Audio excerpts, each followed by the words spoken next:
Chodesh, tonight's Rosh Chodesh ready. And so we have the custom that we tell a story of the Baal Shem Tov or other tzaddikim on Motzaei Shabbos. Thank you, Judith, for the inspiration. So while waiting for my computer to load up here, we'll start with the second story. There's a story that was told about we possibly told the story already, but either way, there's a story told about the mayor of Parmesan.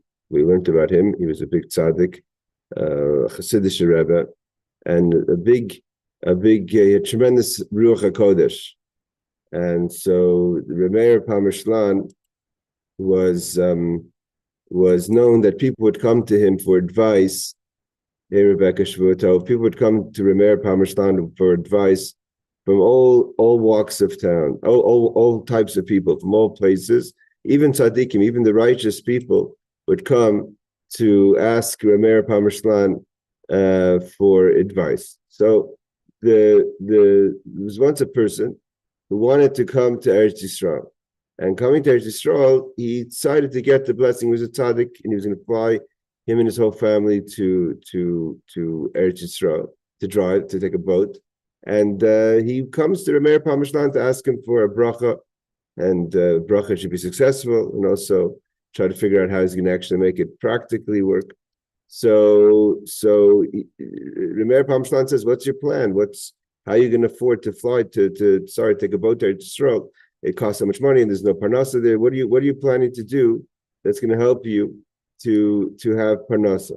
So he said, "I plan on going to different family members, slowly raising money, and hopefully I'll raise the money I need to come to Eretz Yisrael." So Remeir Parmesan's thinking, he says, "I'm not sure that's a good idea. I have a better idea. I'll make a deal with you. I think, how much do you need to go to Eretz Yisrael? So you need 400 ruble, let's say, the money, the currency was. And then you could travel with the boat and pay the sea fee and all the things and get it started in Eretz Yisrael. So stay with me, and I will take it upon myself to raise for you the money to go to Eretz Yisrael." So the tzaddik is thinking, he says, "Wow, that's amazing. I'm so grateful. Of course, I'll take that agreement. I'll come to that agreement, and we'll go together. And I'll wait here until you're ready to send me to Eretz Yisrael. Anything you need me to do." Okay. And then Remeir Parmesan kind of didn't indicate, like you usually would, that the audience was over. So the person didn't leave. And then he told the gabbai to let the next person. So the gabbai opens the door, and in walks in a wealthy-looking person, and he sees this other man standing there. So he thinks maybe he shouldn't go in. So he stands by the door. He doesn't go, he goes back out. And finally, Remeir Parmesan says, "Come inside." So he comes inside. And before he has a chance to say anything, Remeir Parmesan says, "I want to tell you a story." And he says, "and I want this person to listen to the story as well." So he says, there's a person in a city, very super wealthy person. His name is Avigdor. Avigdor is a very, very wealthy person. But one thing, he was a mamish, a miser. He would never give tzedakah. People would knock on his door and ask for help and ask for support and ask anything. He would tell them he can't help them. But what he would do was, he would say, he knew that his neighbor, who was not a rich man at all, but a very kind heart, his name was Motzaei, says, "You know what, I can't help you, but Motzaei would help you." And he would send everyone to Motzaei, and of course Motzaei helped, even though it was very difficult for him. He wasn't a person of means, but he was a righteous person. He didn't, someone came asking for help. What are you going to say no? He'd give them food. He'd do the best he can, and that's how it went on for years. And the people in the village, in the city, they all respected Motzaei as being a very God-fearing person. But as things are in the world, they respected this Avigdor even more, even though he never helped anyone, never did anything for everyone. He was very cheap, very miser, very selfish. But he had money, so people like to respect people with money. even though there's no reason for it if the person's not behaving properly with this money. So this continued, and still there was a situation where in heaven they decided it's not right. It's not right. This person in Victor was blessed with such health, such wealth, and such ability to help. And this Matisyahu, it's so hard for him. Why don't we just take the money and give it to Matisyahu and take it away from Avigdor? And there was a whole court case, and it was decided that they're going to take the money away from Avigdor. He's going to become a poor person, and and everything is going to go to Matisyahu. So before the decree is about to be sealed, Eliyahu Navi, the Elijah the prophet, we talk about Eliyahu Navi on Motzei Shabbos, Eliyahu Navi, Eliyahu Tishbi. He says, and he comes and he says, no, you have to give this person another chance. It's not right. You have to give him a chance. Let me go down and test him one time. So Eliyahu Navi comes down as a poor person. He knocks on the door of the Avigdor. And the servant opens up. Now the servant is a nice person, but the servant knows that his master won't let anyone. He says, "What do you do? You can't be here. You have to leave." So he says, No, I just need eat something. I'm hungry. Just give me something to eat. He goes, No, really, you gotta go. You have to leave. He says, okay, let me just come inside just to warm up for a second. It's freezing cold. It's the winter, and I'll get my energy and I'll go on my way. No, you have to leave. Meantime, a Victor comes downstairs and goes, what's this? He says, this person wants to come in, and he knew that his master would be very upset. He said, throw him out, get out. He said, we have nothing for you here, leave. And Elijah the prophet kept on pleading and crying. He told the servant, grab him by his clothes and throw him out. So he threw him out on the street. Now Elijah the prophet starts pounding on the door. He says, please just have mercy. He's crying, and literally there's no answer. And now Elijah the prophet realizes there's nothing you could do. The court case is it's going to be sealed. So he comes back to heaven with he doesn't have good news to give over, because the person was as they reported him to be, a person that doesn't behave properly. So he says they're about to give the verdict of the person is going to be, this Avigdor is going to lose all his money. It's no go to Matisyahu. And before they're about to give the verdict, Rameir Pamashtan says, when I heard this story, I came to heaven and I said, absolutely not. You're not going to take, and he rises, his voice rises. We're not going to let this decree go through until I personally give him another warning. He has to hear clearly that if he doesn't change his ways, he's going to lose everything, but we have to give him a second warning. And now Rameir Pamashtan turns to this wealthy man who's standing in front of him. He says, Avigdor, you have one last warning. You can either change your ways, or I'm telling you now, in heaven, they're going to take everything away from you. And this was the wealthy man standing in front of him. He says, here's a gentleman that has to go to Eretz Yisrael. If you give him 400 rubles that he needs to go to Eretz Yisrael, then that will be the start, the path of forgiveness. And from there, you could change your ways. If you don't, I want you to know this is your final warning. The person fainted. Doesn't say why the person came to see the Rameir Pamashtan, but something brought him there. And when he woke up, he realized his mistake. He took out his wallet, wrote a check for 400 rubles, and this person was very happy to be able to go to Eretz Yisrael.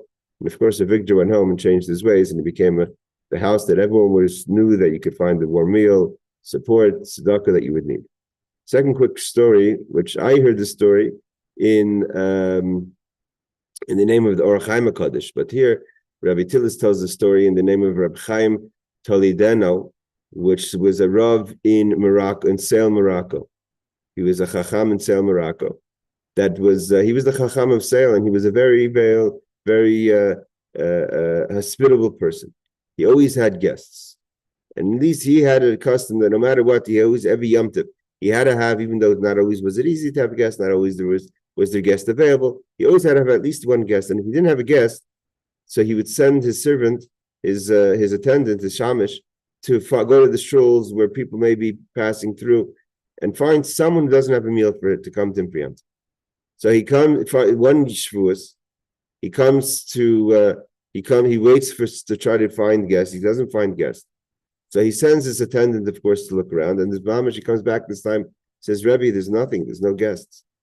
So he says, Go maybe to this, go one more time. And if you don't find someone, maybe in the cemetery you'll find someone. So the attendant thought that was weird advice, but he goes again, he looks, he doesn't see anyone. So he doesn't see anyone. He has no choice. He goes to the cemetery. He goes to the cemetery, he sees a person there, Pashat, crying crazy bitter tears, out of control. As much as the attendant tries to talk to him and ask him what's going on, maybe come to my master for Yom Tov, relax, nothing, he couldn't talk. He couldn't catch himself. So he runs back to Reb Chaim Toledano and this attendant, and he tells him, I did find someone in the cemetery, but he's hysterically crying. There's nothing I could do to help him. I can't calm him down. I wanted to bring him as a guest, even just to help him, even if he doesn't want to come as a guest. So Reb Chaim Toledano grabs his stick. He runs to the cemetery. He comes to the cemetery. He sees this person, Pashat, sobbing and sobbing. So finally, Reb Chaim Toledano says, tell me, please, what's bothering you? So he says, I'll tell you. He says, I was a poor person, and I traveled outside of the country to make a living, to try to make a parnasa. And I was able to find success in my travels, and I gather after many years or months, whatever it is of work, I left my family and I came back with a nice amount that I earned to start a new life for us. And I came with the boat this morning, and I was rushing with all my stuff on the boat.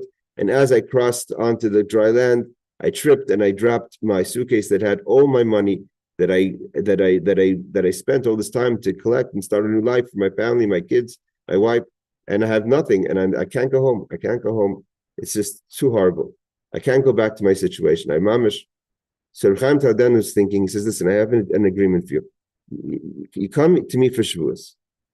But if I find you your treasure, then you come to me for Shabbos." He says, "Okay, for sure." So he says he takes him take me to where you dropped the package. So your suitcase of your funds, diamonds, gold, whatever it was. So he takes him to the place where the port. Reb Chaim Toledano starts saying, again, I heard the story of the Or Chaim Kodesh, but here it doesn't. It says that it was happened with Reb Chaim Toledano. So he's standing by the beach, and he says a few of God's holy names, and all of a sudden a big rush in the rivers, the ocean starts to stir and stir and stir until all of a sudden lifts up, as if the bed of the ocean lifted up, and all the treasures that were in the ocean were in front of this person. Chaim Toledano says, "Listen, find your treasure. Don't dare touch anything else. You have one opportunity. The sea is ready to give you back what it took, but don't take anything that's not yours." So he looks. He finds his suitcase and he takes it. He's so happy, and the water goes down. And as he made an agreement with Reb Chaim Toledano, he says, "I will come to you for Shavuos." So, two nice stories that are connected to good deeds. The people that certain things that happen. Funny things happen when tzaddik is around. So let's go to our class tonight. I'm running on another computer. The internet was down in the office here. So let's see if we could find where we're holding. Okay, we're learning the laws of the Chazaras HaShatz, the repetition of the Amidah. Okay, so we learned, I think law number 2 was, we learned about that the Chazaras HaShatz, when the Chazzan repeats the Shemoneh Esrei, he has to make sure that he has a minyan of 9 listeners. Okay, so now he starts with law number 3.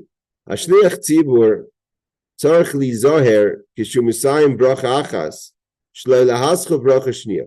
So now the Shulchan Aruch is giving, the Kitzur is giving instruction to the Chazzan not to swallow or rush too fast his words.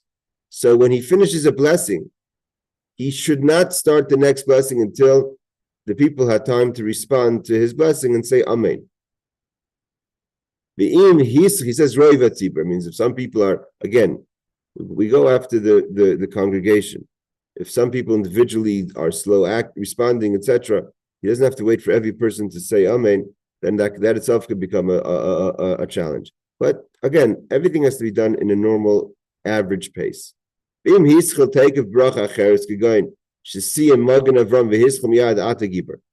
say he doesn't do that. he right away goes from one blessing into the next. So it's too late. They can't say Amen. Once he says Ata Gibor, he didn't leave time for them to say Amen. But now they can't say Amen on the previous blessing because the Chazzan went into the next blessing. And here the Kitzur Shulchan Aruch says that the penalty for not saying Amen is on the Chazzan. There's a penalty if you hear a bracha and you don't say Amen. That's in the case where you have the ability to respond. But here the Chazzan's rushing and swallowing his words, so you don't have time to respond. It's not your fault. Okay, there's no footnotes on this. It's quite simple. No, it's not simple, but straightforward. The Kedusha, when it comes to saying the Kedusha, which we know after Ata Gibor, there's in the weekday the short Kedusha, and Shabbos the long Kedusha. That applies to Mincha and Musaf as well. Is Yizor Kol Echad Lechavin Raglo. When we say the Kedusha, you don't just walk around, or just stand casually. You should join your feet together. Sheyishtem biyachad, you should be together, ki'ilu regel echaz, as if you have one foot. Why? Because the Kedusha is learned from the angels. Because it says about the angels that their feet are like a foot, like 1 foot. And so therefore we are copying the angels that have one idea of a foot. And therefore we should have our feet together as if we have 1 foot. Kodesh, Kodesh, Kodesh, and we say the Kodesh 3 times. Also Baruch Shem, Baruch Shem, and also Yimlach Hashem Le'el Ma'achsi and David Hallelujah. We lift up our body, like to jump up, and our heels. So we keep our, so to say, our toes together, and we lift up our heels and our body to be like jumping upwards. Let's make sure my brain's a little freeze. Hashem Imkomo, sorry. And then he says, so this is what Aaron, who's not here with us tonight, he says he has the custom to do this, to lift your eyes upwards when we say the Kodesh, Baruch, Kvarid, Hashem Imkomo, and Yimlech Hashem Le'elam Al-Hayachzian. So we move our body up, keep our feet together, we're moving our heels up, our toes are connected still to the ground, and we look up towards heaven. And here he says, you put your face up towards heavens, but try to keep your eyes to be preferably closed when you do that. Okay, again, this is the Kitzur Shulchan Aruch. We're not going into so much the reasoning behind this, but this is what he says is how we say the Kedusha. So then what happens? The Chazzan continues the repetition of the Shemoneh Esrei. He does the first 2 blessings.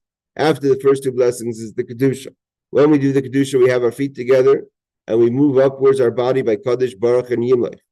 Our faces should be tilted upwards with our eyes preferably closed.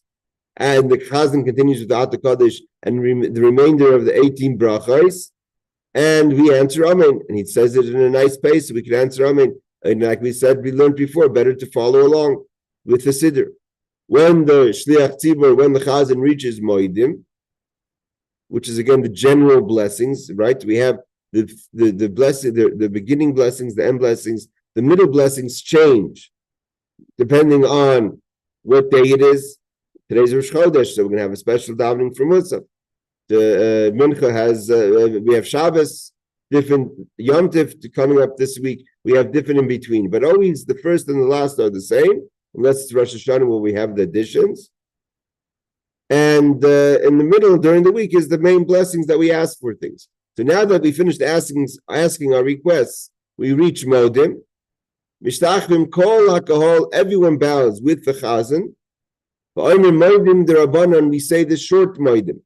Now, many shuls, preferably you have your siddur in front of you, but not always are you with the minyan. Not always are you even being part of the minyan. But you answer Moedim, the Rabbanon, the rabbinic Moedim, which is the short Moedim. Many shuls today will have Moedim on posters in or around the shul for people to be able to read it off the wall if they don't have a siddur and they're available. What about a person if you hear the Chazzan saying Shemoneh Esrei? Now here, I just want to say, we're going to learn in a second. Here he says that we say the Rabbanon, the Moedim Rabbanon, Kula B'Ishtakva. The whole Moedim, the Rabbanon, we should say while we're bowing. We'll see the footnotes in a second. If that's the custom for everyone, to be bowed during the entire Moedim Rabbanon, or do we just bow in the beginning and stand straight for the rest of the Moedim Rabbanon? So this is, again, Moedim Rabbanon is the Moedim that the congregation says when the Chazzan is holding Moedim. So the Chazzan will say the regular Moedim of Shemoneh Esrei, and the congregation says the rabbinic Moedim. So here he says we stay bowing until we complete the Moedim.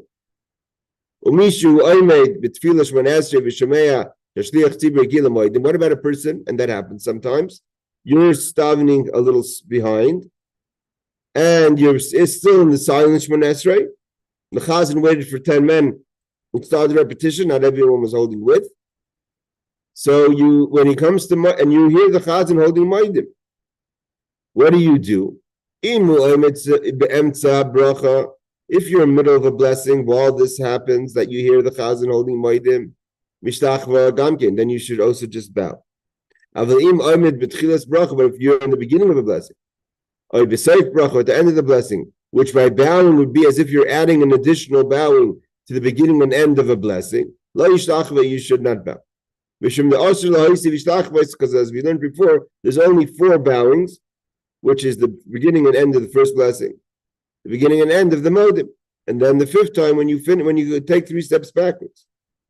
So here, if you're going to be in the beginning of the blessing and you're holding, and the Chazzan's holding Moedim, by bowing there, it's going to be as if you're adding an additional bowing. But if you're in the middle of the blessing, it's the middle of the blessing, it's clearly connected to what the Chazzan is saying versus what you're saying. As we said before in chapter 18, law 11. Okay, so this one has footnotes, so let's jump right in. We have 6.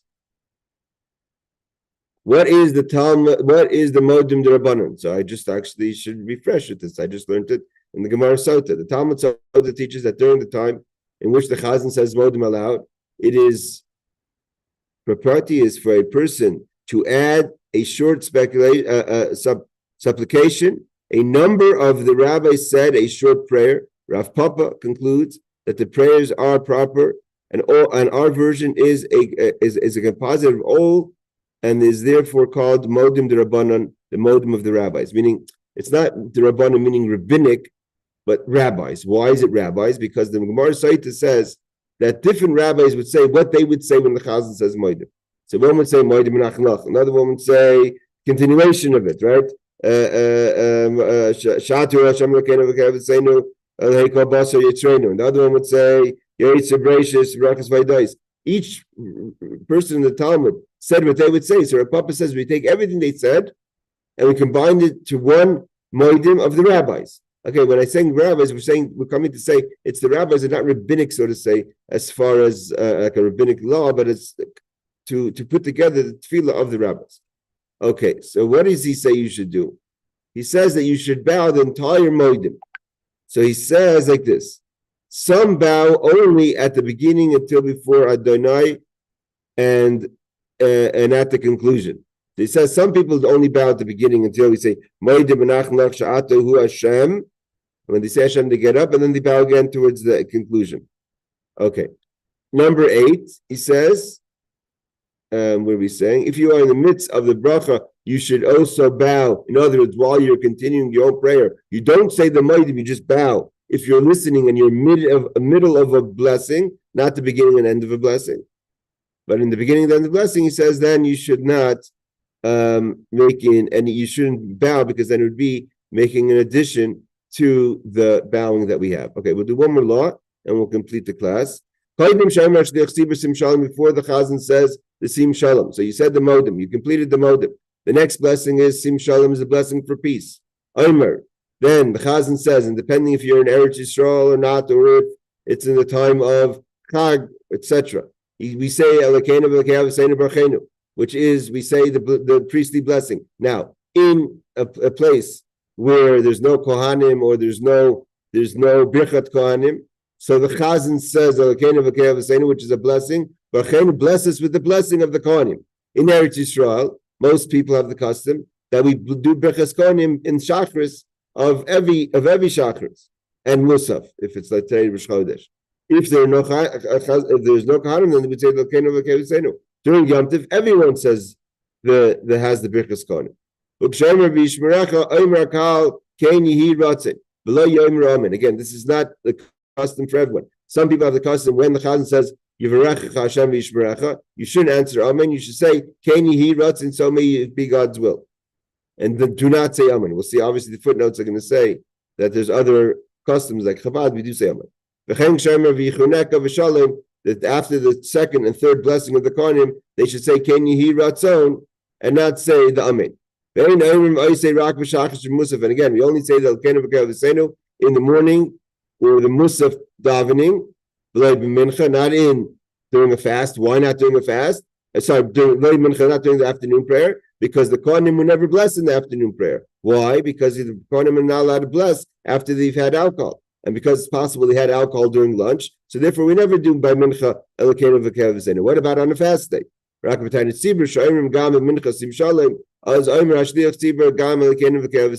As if it's a fast day, and if it's fast day, the Kohanim anyways wouldn't be eating, therefore they wouldn't be drinking, and therefore they wouldn't be after consumption of alcohol or wine. So therefore, we would say the Elokeinu v'Elokeinu v'Seinu in mincha of a fast day.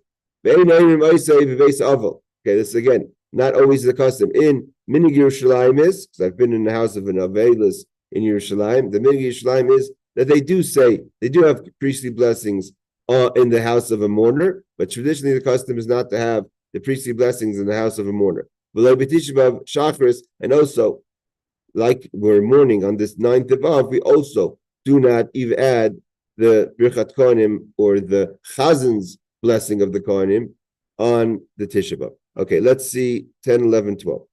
9, 11, 12. 9, 10, 11, 12. Okay, he's saying when we reach the Yishmerecha, the end of the first bracha of the third brachas mishulashes, three-folded bracha. So he says you should say Ken Yehi Ratzon, so may it be your will. And we do not say Amen. Okay, it doesn't mention any other customs. Chabad's custom is we do say Amen. We don't say Ken Yehi Ratzon. The same applies when we reach V'yichoneka and Shalom, the end of the three blessings, the end of the second and third brachas of the three-folded bracha. I'm surprised he doesn't mention the custom. Okay, we don't say the mincha, unlike the usual practice of saying Shalom Rav at mincha. Why? The reason is because, like we said, the Kohanim could be after alcohol, so they wouldn't do a Birchas Kohanim. Okay. Any questions? Alrighty, let's stop here. And thank you all for joining. Shvuah Tov. And it's good to get a few halachos right into the week and some few nice stories of tzaddikim. We'll see you all as Hashem next class. Take care.